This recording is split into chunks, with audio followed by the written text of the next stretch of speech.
사도행전 1장 1절로 15절의 말씀이 되겠습니다. 이 시간에는 저 혼자 읽지 말고 다 같이 읽기를 원합니다.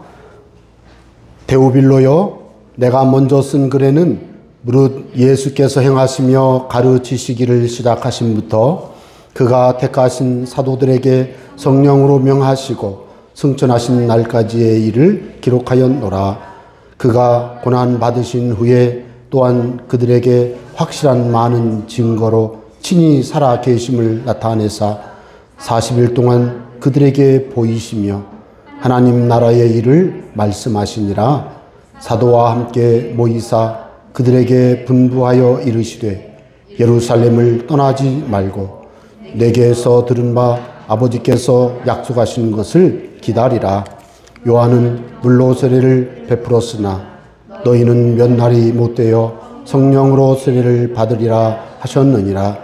그들이 모였을 때에 예수께 여쭈어 이르되 주께서 이스라엘 나라를 회복하심이 이때니까 하니 이르시되 때와 시기는 아버지께서 자기의 권한에 두셨으니 너희가 알 바 아니요 오직 성령이 너희에게 임하시면 너희가 권능을 받고 예루살렘과 온 유대와 사마리아와 땅끝까지 이르러 내 증인이 되리라 하시니라. 이 말씀을 마치시고 그들이 보는데 올려져 가시니 구름이 그를 가리어 보이지 않게 하더라. 올라가실 때에 제자들이 자세히 하늘을 쳐다보고 있는데 흰옷 입은 두 사람이 그들 곁에 서서 이르되 갈릴리 사람들아 어찌하여 서서 하늘을 쳐다보느냐. 너희 가운데서 하늘로 올려지신 이 예수는 하늘로 가심을 본 그대로 오시리라 하였느니라. 제자들이 감람원이라 하는 산으로부터 예루살렘에 돌아오니 이 산은 예루살렘에서 가까워 안식일에 가기 알맞은 길이라. 들어가 그들이 유하는 다락방으로 올라가니 베드로, 요한, 야고보, 안드레와 빌립, 도마와 바돌로메, 마테와 및 알페오의 아들 야고보, 셀롯인 시몬, 야고보의 아들 유다가 다 거기 있어 여자들과 예수의 어머니 마리아와 예수의 아우들과 더불어 마음을 같이하여 오로지 기도에 힘쓰더라. 모인 무리의 수가 약 120명이나 되더라. 아멘. 저는 오늘 함께 봉독하신 사도행전 1장 1절로 15절의 말씀을 기초하여 감람산에서 돌아온 제자들, 우리 다 같이 한번 해볼까요? 감람산에서 돌아온 제자들. 감람산에서 돌아온 제자들. 예, 이 제목으로 은혜의 말씀을 나누기를 원합니다. 여러분, 요즘 젊은이들 사이에 친구가 이렇게 대화를 하다 말고 아 됐고 하는 그런 화법이 있더라고요. 그래서 당황했어요. 저는 그런 대화를 하는 게. 왜냐하면 대화를 할 때 친구가 코로나가 이렇고 우리가 어떻게 방역하고 막 이런 얘기를 열심히 하고 있는데 아 됐고 짜장면이나 먹으러 가자 이렇게 말하면 친구가 지금 하는 말을 중간에 끄는 거잖아요. 그럼 무례한 거죠. 어떻게 보면 무례한 거라고 저는 생각을 했어요. 그런데 오죽하면 그랬을까? 어떻게 생각해 보면 친구를 만나서 짜장면을 먹기로 약속을 했는데 약속 시간을 어긴 친구가 5분, 10분 늦게 와가지고는 빨리 짜장면 먹으러 가야 되는데 배고픈데 그냥 다른 이야기를 막 하니까 그 친구가 기다려서 아 됐고 짜장면 먹으러 가자. 아마 요런 경우에 그런 대화를 하지 않나 이렇게 생각을 합니다. 그런데 여러분, 감람산의 마지막 대화의 분위기가 상당히 아 됐고 이런 분위기입니다. 예수님이 감람산에서 제자들과 마지막으로 만나실 때 제자들이 이스라엘의 회복하심이 이때입니까? 라고 질문할 때 예수님이 너희가 알 바 아니요 오직 너희에게 성령이 임하시면 너희가 권능을 받고 예루살렘과 온 유대와 사마리아와 땅 끝까지 이르러 내 증인이 되리라. 이 말씀을 하셨어요. 여러분, 동문서답이라는 말이 있듯이 이렇게 질문하면 거기에 맞는 답변을 하는 것이 대화법이지 않습니까? 그런데 예수님께서 제자들아, 이스라엘의 회복에 대해서는 이렇고 저렇단다 라고 말씀하시면서 그렇지만 이제는 성령이 너희에게 임하시면, 이렇게 말씀하시면 그래도 좀 이해가 가지만 지금처럼 너희 알 바 아니요, 오직 성령이 너희에게 임하시면, 이 표현은 대단히 분위기가 됐고 이런 분위기예요. 그래서 헬라어에 오직 성령이 너희에게 임하시면, 이 말은 앞에 있는 말은 어찌하든 일단 접어두고 그것보다 이게 중요해, 그런 의미로 오직 이런 말을 쓴다고 합니다. 그러니까 저는 예수님의 마지막 대화가 됐고 라고 말씀하시며 강조하신 것이 바로 제자들이 성령의 권능을 받는 증인이 되리라 하는 것이라는 것을 이 말씀을 통해서 살펴보게 됐습니다. 여러분, 예수님이 부활하신 후의 행적이 복음서와 사도행전, 이 우리가 읽은 본문에 기록되어 있습니다. 그런데 예수님이 승천하실 때에는요, 어디서? 감람원이라고 하는 산에서 승천하셨습니다. 그런데 그때 예수님께서 제자들에게 감람산에서 번개팅을 했습니다. 번개팅이라고 성경 안 나오지만 제자들 다 불러 모았습니다. 고린도전서 15장의 말씀에 근거하면 일시에 500여 형제가 예수님의 부활하신 것을 목격한 증인이다라는 표현이 나오는데, 유명한 로버트 콜만 목사는 그 500명이란 바로 감람산에서 예수님을 만나고 승천하는 모습을 보았던 사람들이다, 이렇게 해석을 했어요. 그래서 500명 중에 120명 정도가 되는 사람들만 기도하러 갔다, 이렇게 해석을 하더라고요. 그런데 어쩌면 그게 틀리지는 않을 것 같다는 생각이 들어요. 예수님의 제자들이 예수님께 나올 때 이스라엘이 로마로부터 언제 독립을 하지요? 우리나라가 언제 부자가 되지요?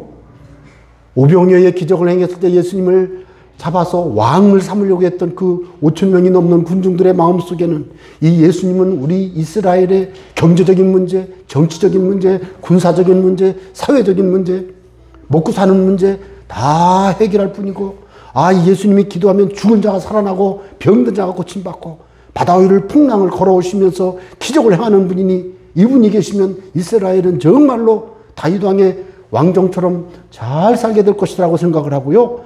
예수님을 바라보면서 언제 이스라엘을 회복시킬 겁니까? 이렇게 질문하고 있는 거예요. 그러니까 저는 그 당시에 이스라엘의 상황을 놓고 보면 그 제자들의 질문이 너무나도 상식적이고 너무나도 합리적이에요. 이해할 만해요. 그런데 예수님께서는 사실은 지금 이 감람산에서 예수님의 지상사역의 마지막 고별 만남을 하고 있는 것입니다. 아주 중요한 순간입니다. 마치 예수님은 죽으셨다가 부활하셨고 이분은 생명의 주님이시기 때문에 유언이라는 말로 해석을 하면 안 되지만, 여러분, 어른들이 이 땅에서 숨을 거두실 때 마지막으로 하시는 말씀을 유언이라고 하잖아요. 근데 그 유언은요, 합법적으로 작성된 유언장은요, 법률적 효과가 있잖아요. 굉장히 중요해요. 여러분, 어린이들 그 동화에 나오는 청개구리가 왜 그렇게 깨굴깨굴라고 울어요? 엄마 유언을 잘 지켜서 그렇잖아요. 그게 왜 유언을 잘 지켜야 된다고 하는 것을 이 개구리도 아는데, 청개구리도 아는데, 우리 사람들 유언을 잘 지키려고 하고 중요하게 하잖아요. 그런데 예수님은 유언이 아니라 이미 십자가에서 죽임당한 후에 3일 만에 부활하셨고, 지금 이 감람산에서 제자들을 만나는 이 순간은 예수님이 40일 동안 지상에서 제자들에게 친히 내가 죽음에서 부활한 살아계신 하나님 그리스도라는 것을, 부활하는 손과 몸의 모습을 다 보여주고 생선을 드시면서 증거하셨잖아요. 친히 사심을 제자들에게 나타내 보이시며 하나님의 나라의 일을 가르치셨잖아요. 그리고 이제는 마지막으로 이 제자들과 고별하려고 감람산에서 제자들을 탁 만났는데 이 제자들이 눈치 빠르게 예수님 오늘 무슨 날이에요? 혹시 승천하시는 거예요? 이렇게 질문하는 사람은 한 제자도 없고 예수님 이스라엘이 언제 회복돼요? 그렇게 질문했습니다. 이미 예수님은 그 감람산에 오기 전에 제자들에게 말씀했잖아요. 성령의 세례를 받으리라. 그러니까 이 제자들이 예수님 아버지께서 약속하신 성령의 세례는 언제 받나요? 이렇게 질문했으면 좀 모양이 좀 훨씬 좋았을 텐데 이 제자들은 이스라엘의 회복하심이 어느 때입니까? 이스라엘이 언제 독립합니까? 예수님은 이스라엘의 독립에 대해서 마음에 계시기는 했지만 지금 이 상황은요 승천하시기 직전이에요. 마지막 가장 중대한 사명을 전달하려는 순간이에요. 그때 주님은 딱 한 가지를 말씀하시는 거예요. 그래서 예수님은 제자들의 질문을 듣고 하시는 말씀이 됐고. 여러분, 그래서 저는 됐고 이게 저는 잘 안 쓰는데 가끔 나도 누구한테 그렇게 하더라고요. 너무 좀 어떤 사람은 좀 그만 좀 얘기하세요. 막 계속 막 말씀하시면 됐고요. 됐어요. 됐다고요. 뭐 이런 적이 있었어요. 그런데 그게 좀 이해가 갔어요. 그래서 오죽하면 그래서 그런 화법이 있구나. 여러분 예수님께서 됐고 말씀하시면 사실 말씀이 뭡니까? 이스라엘의 회복 그래 중요해. 그렇지만 그건 언급하지 않아요. 됐고 오직 성령이 너에게 임하시면 너희가 권능을 받고 예루살렘과 온 유대와 사마리아와 땅끝까지 내 증인이 되리라 하시고는 예수님이 쫙 승천하셨잖아요. 마지막 말씀이잖아요. 지상에서의 승천하시기 전 마지막 말씀. 여러분 이때 예수님이 제자들과 만난 곳 승천하신 바로 그곳이 어디입니까? 감람산. 다 같이 해봅시다. 감람산. 여러분 감람산 하면은 가끔 피자를 먹을 때 동그랗게 있는 게 그게 올리브래네요. 그 올리브는 뭐고 감람나무는 올리브 열매, 감람나무가 올리브나무더라고요. 그리고 감람나무는 올리브나무예요. 올리브. 그래서 피자 먹을 때 동그랗게 이렇게 검정색 그게 올리브나무 열매잖아요. 그걸 꼭 따면 그게 올리브유가 되는 거고 감람유 같은 얘기잖아요.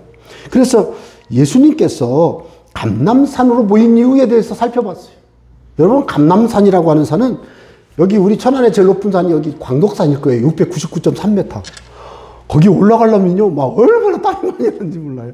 그런데 감람산은요 808m짜리도 있고 봉우리가 806m짜리도 있고 820m짜리 봉우리도 있고 그렇더라고요. 그래서 이 감람산은요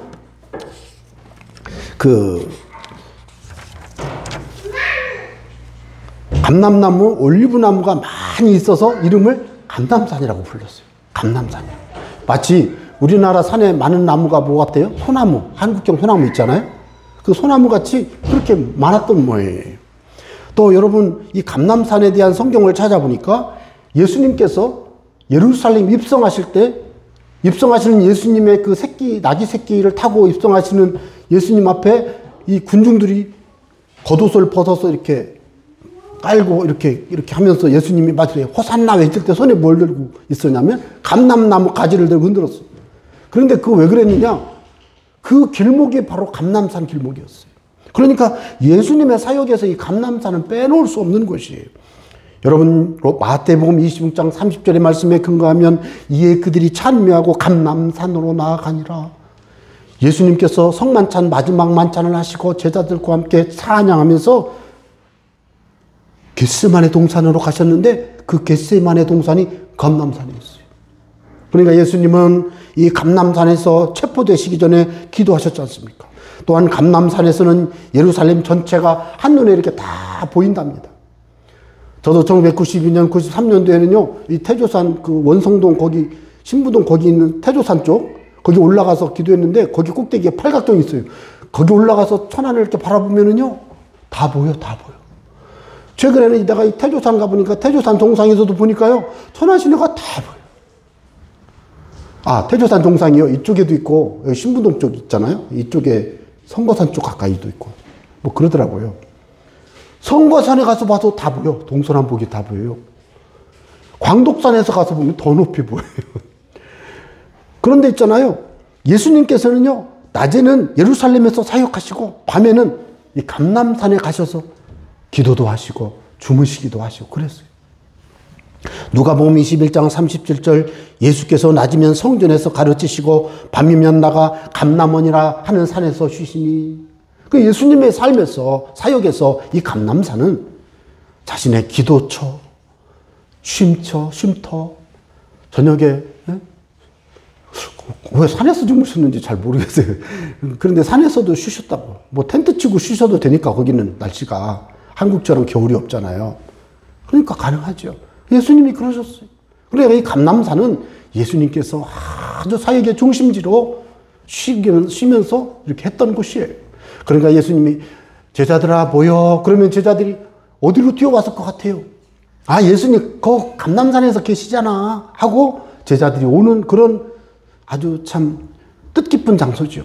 바로 그곳에서 예수님께서요, 제자들에게 마지막으로 오직 성령이 너희에게 임하시면 너희가 권능을 받고 예루살렘과 온 유대와 사마리아와 땅끝까지 이르러 내 증인이 되리라.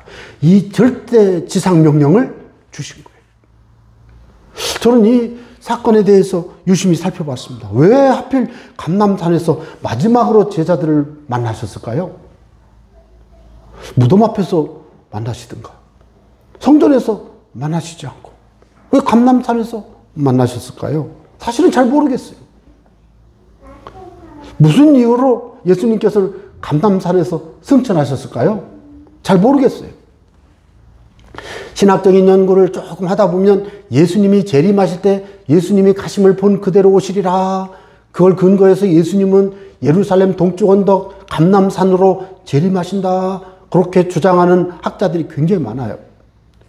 그 예수님은 예루살렘으로 재림하신다. 근데 사실은 예수님이 어디로 재림하신다고 정확히 명시적으로 이렇게 한 것 같지가 않아서 연구하다가 저도 아마 그런 것 같다라고 하지만 예수님이 제 생각에는 기도하시던 그곳에 다시 오실 것 같아요. 재림하신다면. 그러니까 이 감람산은 예수님의 사역에서 굉장히 중요한데 제자들을 예수님이 이곳에 불러 모으셨어요. 그래서 예수님의 부활하신 이후의 행적과 사역을 살펴보면 알 수가 있습니다. 자, 예수님이 부활하신 후에 무슨 일을 하셨습니까? 여러분 3절의 말씀에 근거하면 그가 고난받으신 후에 또한 그들에게 확실한 많은 증거로 친히 살아계심을 나타내사 40일 동안 그들에게 보이시며 하나님 나라의 일을 말씀하시니라. 그러셨어요. 또 예수님은 종종 사도와 함께 모였습니다. 그러니까 3절과 4절과 5절은 다른 만남이에요. 4절에 보니까 사도와 함께 모이사 그들에게 분부하여 이르시되 예수님은 제자들과 따로 사도들과 따로 모여서 특별히 분부를 하셨어요. 그게 4절과 5절이에요. 예루살렘을 떠나지 말고 내게 들은 바 아버지의 약속하신 것을 기다리라. 요한은 물로 세례를 베풀었으나 너희는 몇 날이 못되어 성령으로 세례를 받으리라. 이 말씀을 보면 예수님이 분부하신 게 뭐예요? 예루살렘 떠나지 말고 기다려. 아버지께서 약속하신 것을 주실 때까지 기다려. 아버지께서 약속하신 성령으로 세례를 받을 것이다. 이 분부를 했어요. 그러니까 이 제자들의 마음속에는 예루살렘을 떠나지 않습니다. 예수님의 말씀을 들어보니까 예수님, 예루살렘에서 기다리라고 그랬구나. 그래서 이 제자들이 그걸 기다리고 있는데 예수님이 모여! 그래서 어디로 모였어요? 감람산으로 모인 거예요. 그때 예수님이 8절 오직 성령이 너희에게 임하시면 됐고 성령이 너희에게 이렇게 말씀하신 거예요. 여러분 그래서 이제 예수님이 승천하시기 전에 마지막으로 제자들을 불러 모은 이 모습을 한번 살펴보겠습니다. 이때 예수님이 뭐라고 말씀했습니까? 제자들에게 중대한 사명을 내려주셨습니다. 다 같이 해볼까요? 중대한 사명. 이걸 지상명령이라고도 하죠. 지상이란 말은 가장 큰 이란 뜻이 가장 큰 명령을 주셨습니다. 예수님이요 감람산으로 불러 모은 이유는요, 예수님이 승천하시는 모습을 쫙 보여주시는 거예요. 예? 여러분, 엘리야 선지자, 스승 엘리야 선지자가 확 승천하는 모습을 바라보면서 불병거와 불말이 확 지나가지만 그걸 본 게 아니에요. 엘리사는 승천하시는 끝까지 엘리야만 보잖아요. 열왕기하 2장에 보면 그게 나오잖아요. 그때 그 모습을 보면 승천하시는 엘리야의 모습을 보고 그 엘리야의 몸에서 떨어진 겉옷을 집어들고 강을 건너면서 하나님 앞에 기적을 행하잖아요. 그래서 그 엘리사가 엘리야보다 더 많은 하나님의 은혜의 사역을 하게 되는 것을 우리가 성경을 통해서 봤는데, 예수님의 제자들이 예수님이 싹 승천하시는 모습, 구름에 가려 보이지 않는 그 모습을 보고 있는데 옆에 서 있는 두 사람이 갈릴리 사람들 어찌하여 서서 쳐다보느냐, 너희 가운데 올려진 이 예수님은 가슴을 보는 대로 다시 오시리라 말씀하셨지 않습니까? 그러니까 막 그 제자들이 지금 예수님이 승천하시는 모습을 보고 막 충격을 받았는데, 그 옆에서 천사 두 사람이 또 막 소리를 치는데 갈릴리 사람들아 막 그러니까, 그때 그들이 이 예수님의 이 말씀과 이 승천의 모습은 그들의 마음속에 딱 이렇게 남는 거예요. 여러분, 이것이 그들의 삶의 중대한 전환점이에요. 중대한 전환점. 예수님은 마지막으로 승천하시는 모습을, 사명을 불러일으키고 승천하는 모습을 보여주시려고 감람산으로 부르신 거예요. 여러분, 쉽게 한번 생각해 보세요. 저는 지금도 고인들, 제가 목사다 보니까 이 장례를 많이 치러서 아는데, 어떤 경우에는요, 그 고인의 빈소에 찾아갔을 때 영정만 보는 게 아니고, 저는 목사니까 입관 예배도 하고 하다 보니까 고인을 얼굴을 직접 뵐 때가 많아요. 근데 어떤 때는요, 저 목사님 안 보셨으면 좋겠어요. 그러면 제가 안 봐요. 그런데 어떤 때는요, 이분이 분명히 지금 돌아가신 건 맞는데 얼굴이 너무 평안하고 입가에 잔잔한 미소와 온함이 다 있고, 기도하다가 그분 생각나면 너무너무 좋아. 아니, 세상에 돌아가신 분이 그렇게 평안하고 행복할 수가 있나? 그거 생각나요. 저 가장 가까운 가족도 내가 지금도 기도하면 생각나요. 내가 기도하고 그렇게 그분을 섬기고 이렇게 하면서 했는데, 그분이 연세가 드셔서 돌아가셨을 때 가서 보니까 너무 평안하고 온화하게 이렇게 쉬시는 것 같은 그런 모습을 볼 때 좀 가끔씩 생각해요. 여러분, 그게 뭐 예를 들어서 그거에 비해서 한번 여러분 사랑하는 어른이 하나님께 부름받아 아주 영생 천국에 가셨다. 그거 보시면 마음 편하잖아요. 좋잖아요. 그러면서 우리 어머니처럼 아버님처럼 내가 믿음으로 살아야지. 그러면서 기도하고 성경 읽고 말씀으로 순종하고 이렇게 살면서 살아갈 때 그 사람의 삶에 세상에서 떠나가시던 아버님, 어머님의 그 모습, 혹은 할아버지, 할머니의 그 모습, 혹은 존경하는 그분의 모습이 떠오르면서 나도 믿음으로 살아야 되잖아요. 근데 예수님은 뭘 보여주셨습니까? 살아계신 모습, 영원한 하나님의 하늘지성소, 하늘로 승천하시는 그 모습을 보여주시니 다시 올게. 그렇지 않아요? 다시 올게. 이러고 가신 거예요. 그러니까 그걸 바라본 제자들의 마음에는 엄청난 충격. 이 충격이라는 말이 뭐예요? 신선한 거예요. 나쁜 의미가 아니고 도전! 변함없는 하나님에 대한 믿음과 주님을 위한 헌신과 온전한 충성의 마음이 마음에서 열리는 거예요. 예수님이 감람산에서 제자들에게 이것을 보여주셨다. 저는 그렇게 생각합니다.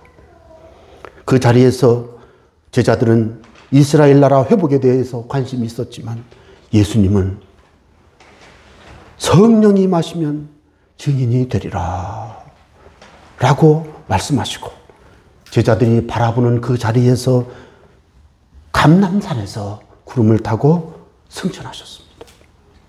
여러분,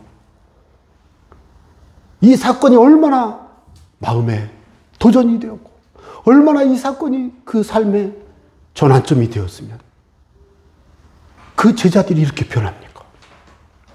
예. 이 제자들이 이렇게 변합니다. 제자들은 그 사건 이후에 어떻게 됐습니까? 돌아왔습니다. 돌아왔어요. 12절에서 15절에 보면 120명의 제자들은 다락방에 모였습니다. 여러분, 어떤 분들이 말하기를 다락방, 그러니까 여러분 요즘은 다락방의 의미가 없지만 50년대 60년대의 다락방은 그 부엌의 위쪽에 이렇게 달아내서 만드는 다락, 그런 것도 있었지만 옛날에는 우리나라가 2층 집이 거의 없었답니다. 그러니까 이게 잘 이해가 안 되니까 다락방이라고 표현을 했지만 사실 2층이라는 얘기예요. 2층.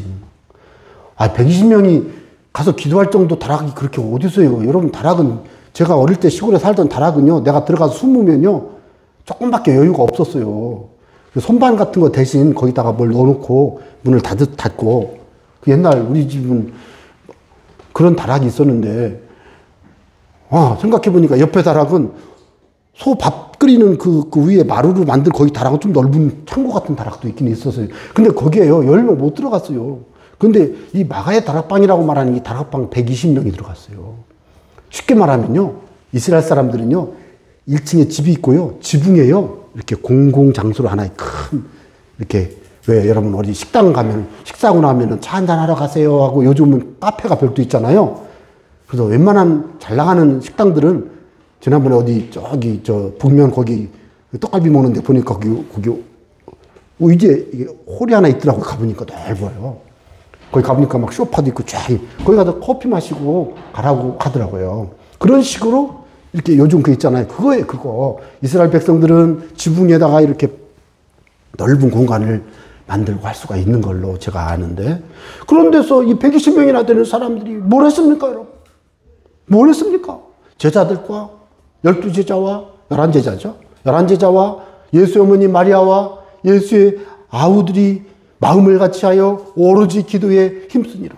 예. 그들이 변했다고 하는 증거는 그들이 돌아와서 로버트 콜만의 이야기에 비유해 보면 500명이 그 현장을 목격했지만 480명은 다 돌아가고 믿음의 사람 120명은 돌아와서 다락방에서 기도하기 시작했다. 예수님이 40일간 지상에서 사셨으니까 부활 후 오순절까지 열흘이 남았는데 오순절날 성령 강림하기까지 그들은 열흘간 기도했다는 거예요. 그들의 삶의 변화는 무엇입니까? 예수님 부활했다는 소식을 들었지만 베드로 갈릴리로 고기 잡으러 갔습니다. 예수님이 부활했다는 소리를 듣고 제자들이 만났다고 해도 도마는 예수님의 손에 그 못자국과 예수님의 옆구리에 장자국을 내가 만져보지 않게는 못 믿겠다고 말했던 그 도마. 여러분, 그런 제자들이 다 모여가지고 그 제자들뿐만 아니라 120명이니까 70명 제자가 있고 또 이제 다른 제자들도 있었지 않습니까? 그 제자들이 모여가지고 오로지 기도하고 있다는 것입니다. 저는 그래서 오늘 말씀을 볼 때 예수님이 부활하신 후에 제자들에게 성령 세례 받을 것을 말씀하신 후에는 감람산에서 마지막으로 성령의 권능을 받으면 증인이 되리라 사명을 주시면서 승천하실 때 이 제자들이 도전을 받고 새로운 삶의 전환점을 맞이해서 하나님 앞에 기도하기 시작했다는 것입니다. 여러분, 저는 이 본문의 말씀을 보면서 주님을 만나고 말씀에 감동을 받은 사람은 그 말씀에 영향을 받는구나. 여러분, 예수님이 오직 성령이 너희에게 임하시면 너희가 권능을 받고 증인이 되리라 하는 말씀을 하신 후에 승천하시고, 구름이 가리워 보이지 아니하였을 때 120명의 제자들이 다락방에 모여 오로지 기도만 한 이유가 여러분은 뭐라고 생각합니까? 한번 생각해 보세요. 그게 됩니까, 그게? 중요한 일이 있어도 꼭 빠지는 사람이 있잖아요. 어머니 생신이라고 해서 5남매, 7남매 다 모여도 꼭 빠지는 사람이 있잖아요. 빠지려고 빠진 건 아니겠지만 어떻게 하다 보니까 빠지잖아요. 그럴 수 있잖아요. 그런데 120명이 열흘간 오로지 기도에 전념했다. 사실 저는 이 본문의 말씀을 묵상하다가 예전에 받았던 충격과는 차원이 다른 충격을 받았어요. 충격을 받았어요, 저는. 예수님의 부활에 대한 말씀을 증거하려고 기도하고 하는데 내가 막 강한 충격을 받았어요. 왜요? 제가 너무 냉정해졌어요. 제 신앙의 삶이 너무 냉랭해졌어요. 예수 믿는 사람들과 대화해보면 예수님의 부활의 감격, 예수님의 승천하신 거, 그리고 이제 재림하실 것에 대한 소망과 기대보다는 너무나도 현실적인 삶의 필요, 삶의 현장의 어려움, 그리고 오늘 내 삶의 현장에 있는 가족, 특히 자녀들의 삶에 대한 기대, 소망, 이런 것들이 예수님의 재림, 성령 권능받아 믿음으로 살아야 됨, 이런 거에 비해서 많이도 약해져 있는 것을 제가 너무나도 자주 경험하고, 어떤 때는 저도 그렇더라고. 그래서 회개했어요. 회개하는 마음으로 저는 여러분에게 말씀을 증거하지만 저에게도 이 말씀을 적용합니다. 저는 충격을 받았어요. 저는 여러분들에게 감히 도전하고 싶은 것은요, 예수님의 부활하심과 승천하심과 그리고 그때 주님이 마지막으로 주신 오직 성령이 너에게 마시면, 이거를요, 됐고, 우리 집 좀 잘 좀 되게, 됐고, 하나님 우리 애들 좀, 됐고, 하나님 우리 사업, 됐고, 하나님 우리나라가 잘 돼, 됐고, 오직 성령이 너에게 임하시면 너희가 내 증인이 되리라. 우리 주님이 절대지상 명령으로, 최고의 명제로, 명령으로, 됐고, 먼저 그의 나라와 그의 의를 구하고 먼저 땅끝까지 가는 부활 증인의 삶을 살 것을 우리 주님이 말씀하고 계시다고 하는 이 엄연한 이 말씀을 저는 충격으로 받아들이기를 바랍니다. 그런데 중요한 것은 제자들이 예수님의 말씀을 듣고 자기들의 삶에 반응하고 있다는 것이 저는 감동이었습니다. 이 제자들은 120명이 지금 마가의 다락방에 모여 기도하고 있다는 것입니다. 예루살렘을 떠나지 말고 내게 들은 아버지가 약속하신 것을 기다리라. 요한은 물로 세례를 베풀었으나 너희는 몇 날이 못 되어 성령으로 세례를 받으리라. 아멘. 주의 성령이여 내게 오시옵소서. 아버지께서 약속하신 성령을 주시옵소서. 그들이 기도한 거예요.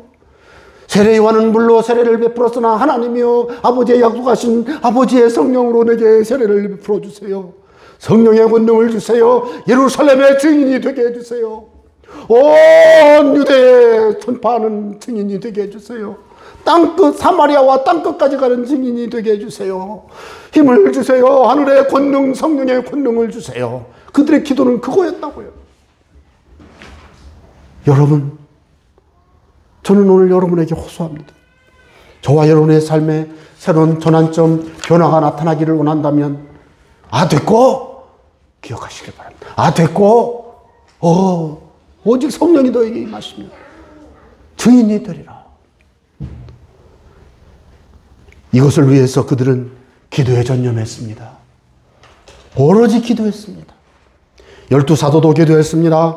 예수님의 어머니 마리아도 기도했습니다. 예수님의 아우들도 기도했습니다.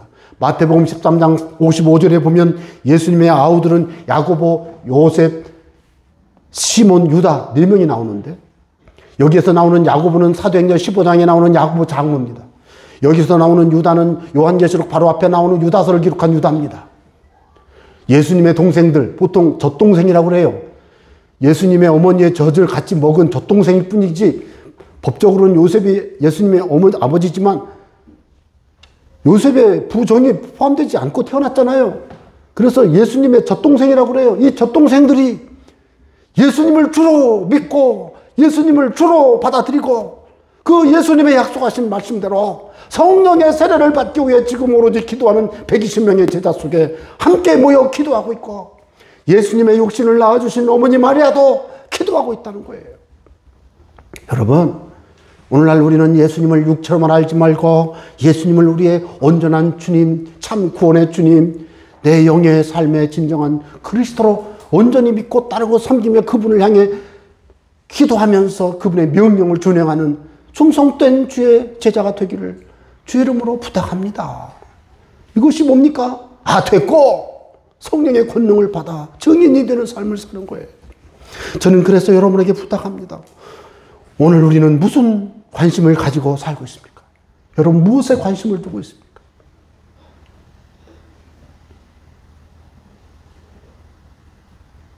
관심 둘 게 너무 많아요. 바라기는 성령의 권능 받기 위해 기도하시기 바랍니다. 부활의 증인되기 위해서 기도하시는 여러분 되시기를 바랍니다. 땅 끝까지 가는 증인의 삶을 살기 위해서 기도하시는 여러분 되시기 바랍니다.